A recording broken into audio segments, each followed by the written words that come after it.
Imagina que vas volando tranquilo, sentado junto a la ventana, viendo el cielo despejado allá afuera. De repente, la aeronave se lanza hacia el vacío. Nadie grita, nadie entiende. En segundos, todo termina con un impacto brutal contra una montaña que nadie vio venir. Hoy vas a conocer 3 historias reales, de vuelos que desaparecieron en la roca fría, dejando solo silencio y escombros. Y después de esto, nunca volverás a mirar una montaña de la misma manera. Y antes de comenzar, ya deja tu like y suscríbete al canal para que recibas más videos como este, ¿de acuerdo? En el corazón del Himalaya, uno de los lugares más imponentes y traicioneros del planeta, un pequeño avión de la compañía Tara Air se preparaba para un vuelo corto, rutinario, pero peligrosamente arriesgado. Era el 24 de febrero de 2016. El clima no era bueno, como casi nunca lo es en esa región. Nubes pesadas cubrían las laderas afiladas de las montañas y la visibilidad era casi nula. Aún así, el vuelo 197 despegó de Pokhara rumbo a Yomsom, con 23 personas a bordo, pasajeros locales, 2 extranjeros, además de la tripulación. Un vuelo de solo 20 minutos, sobre uno de los terrenos más letales de la Tierra. En la cabina, los pilotos ya conocían esa ruta. No era la primera vez, y quizás por eso, el peligro parecía menor de lo que realmente era. Volaban sin radar meteorológico de última generación, sin sistema de alerta de proximidad al suelo. Nada más que su propia visión e instinto. Pero en Nepal, entre 2.000 y 8.000 metros de altitud, confiar solo en eso es casi como jugar a la ruleta rusa con la naturaleza. Durante los primeros minutos, todo parecía estable, pero a medida que el avión avanzaba entre valles estrechos y profundos, las nubes se volvían más densas. Afuera, solo blanco. Adentro, silencio. No hubo llamada de emergencia, ninguna alerta por radio, ningún intento final de escapar. La aeronave simplemente desapareció. Horas después, equipos de búsqueda comenzaron a escalar áreas remotas e inaccesibles de las montañas. Lo que encontraron fue desolador. Los restos estaban esparcidos en una ladera de difícil acceso, cerca de la aldea de Dana, en el distrito de Miagdi. No hubo sobrevivientes. El impacto fue tan violento que destruyó por completo el fuselaje. Un avión de tamaño mediano, aplastado como papel entre rocas de miles de toneladas. Las investigaciones revelaron lo obvio. El avión volaba demasiado bajo en relación al terreno y la ausencia de instrumentos como el GPWS, el sistema que advierte sobre la proximidad del suelo, fue fatal. Pero lo más chocante fue descubrir que la compañía operaba vuelos regularmente en esas condiciones, en zonas de alto riesgo, sin el soporte técnico adecuado, y que los pilotos, muchas veces, confiaban más en su experiencia que en los límites de la aeronave. No fue la primera tragedia con Tara Air, y desafortunadamente no sería la última. Nepal, con sus valles estrechos, cambios climáticos repentinos y aeropuertos complicados, ya ha sido escenario de decenas de accidentes similares. Pero el vuelo 197 quedó marcado como un recordatorio cruel de que, en la aviación, ninguna confianza es suficiente cuando se enfrenta el relieve más peligroso del planeta sin los ojos de la tecnología. Esto no fue solo un accidente. Fue el encuentro entre la limitación humana y la brutalidad silenciosa de las montañas. Un vuelo corto, barato, doméstico, que terminó como una advertencia eterna esculpida en la roca. Allí, la naturaleza no perdona distracciones. Después de escuchar historias como esta, es imposible no preguntarse, ¿y si hubiera sido yo? ¿Estaría preparado?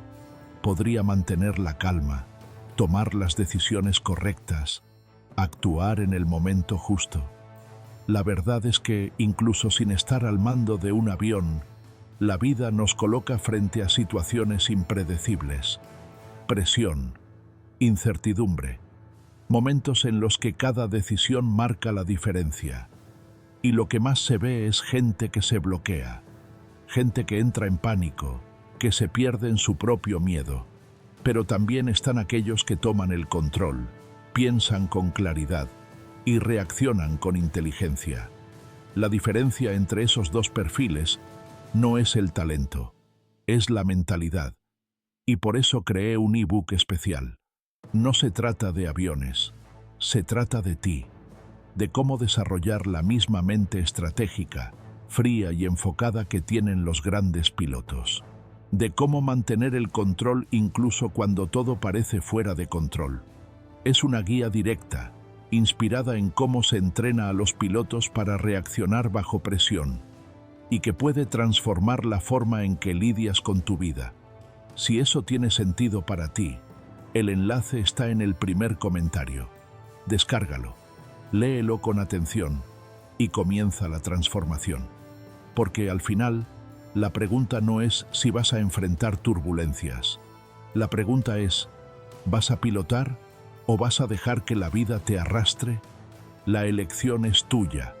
Y ahora, en Venezuela, tenemos el vuelo West Caribbean Airways 708, un vuelo internacional que, en teoría, debería haber sido tranquilo, pero que terminó protagonizando uno de los accidentes más catastróficos de la aviación comercial del siglo XXI. Era el 16 de agosto de 2005. El McDonnell Douglas MD-82 despegó de la ciudad de Panamá con destino a la isla de Martinica, en el Caribe francés. A bordo, 160 personas, en su mayoría turistas franceses, familias enteras que regresaban de vacaciones. Embarcaron creyendo que estaban seguros, que en pocas horas estarían en casa, pero ninguno imaginaba que estaban a punto de vivir uno de los vuelos más silenciosamente mortales jamás registrados. Durante los primeros momentos, todo parecía normal. Los pasajeros dormían, el cielo estaba despejado y los motores rugían suavemente. Pero detrás de esa calma, algo invisible comenzó a instalarse. La aeronave, por alguna razón, estaba ascendiendo más de lo necesario. Subía y perdía velocidad. Los pilotos no se dieron cuenta de que estaban entrando en una trampa invisible, una condición llamada pérdida, stall, a gran altitud. En otras palabras, el avión estaba demasiado alto, con poca potencia y sin sustentación aerodinámica para mantenerse en vuelo. En la cabina, la tensión aumentaba en silencio. La alarma de pérdida sonó varias veces. El sistema de voz automatizado repetía, "Stall, stall", pero por alguna razón que aún hoy genera debates técnicos y éticos, los pilotos parecían no reaccionar correctamente. El comandante creía que los motores habían perdido potencia, y no que el avión estaba en pérdida. Intentó corregir el problema de forma equivocada, manteniendo el morro del avión levemente elevado, cuando debería haber hecho exactamente lo contrario. El avión comenzó a descender lentamente, de forma casi imperceptible, pero no era un descenso controlado, era una caída sin retorno. Lo más aterrador es que, durante largos minutos, la aeronave planeó sin potencia, como un cuerpo flotando en el aire, hasta estrellarse contra las montañas de la Sierra de Perijá, en el noroeste de Venezuela. El impacto fue brutal. Ningún sobreviviente. Familias enteras desaparecieron. Niños, parejas, abuelos. Solo quedaron restos dispersos en una ladera tropical y una secuencia de fallos que jamás debieron coexistir. El informe final del accidente reveló una serie de absurdos. La tripulación estaba exhausta. Los pilotos habían volado durante muchas horas, con descanso por debajo del mínimo necesario. Su entrenamiento para situaciones de pérdida era deficiente. La aerolínea, West Caribbean Airways, ya acumulaba problemas operativos, incluso con registros de vuelos cancelados por fallos mecánicos. Era una bomba de tiempo volando disfrazada de avión comercial. Y lo más grave, mientras el avión caía, los pasajeros ni siquiera sabían lo que estaba pasando. No hubo turbulencia, no hubo explosión, solo un vuelo que lentamente dejó de volar y colisionó con una montaña oculta por la vegetación. La tragedia generó conmoción internacional. En Francia, fue duelo nacional. En Venezuela, un escándalo. Y en la aviación mundial, una advertencia que aún resuena. Ninguna tecnología es suficiente si los ojos humanos fallan, y ningún avión es seguro si la tripulación no está física y mentalmente preparada para reaccionar. Ese vuelo reveló algo que el mundo prefiere olvidar, que los peligros más letales de la aviación a veces no gritan, susurran, se esconden en fallos de percepción, en entrenamientos incompletos, en decisiones tomadas al límite de la extenuación, y que una caída silenciosa, sin motores, puede ser tan mortal como cualquier explosión en pleno aire. Si has llegado hasta aquí, es porque sientes lo mismo que nosotros, esa extraña e inquietante atracción por historias reales que revelan el lado más vulnerable de la aviación. Y si aún no te has suscrito al canal, ahora es el momento. Deja tu like, eso fortalece mucho este trabajo. Y aprovecha también para descargar nuestro ebook exclusivo Mentalidad de Piloto, que va mucho más allá de los controles y las turbinas. Habla de la forma en que un verdadero comandante ve los riesgos, las decisiones y las vidas humanas. El enlace está fijado en el primer comentario. Si quieres, solo haz clic luego. Ahora, prepárate, porque el último caso no ocurrió hace décadas, ni en una época de tecnología limitada. Ocurrió en 2020, en plena era de la automatización, y aún así, terminó de forma devastadora. Estamos hablando del vuelo PIA 8303 de Pakistan International Airlines. Era 22 de mayo. El Airbus A320 despegó de la ciudad de Lahore con destino a Karachi, el mayor centro urbano de Pakistán. Un vuelo doméstico de poco más de una hora.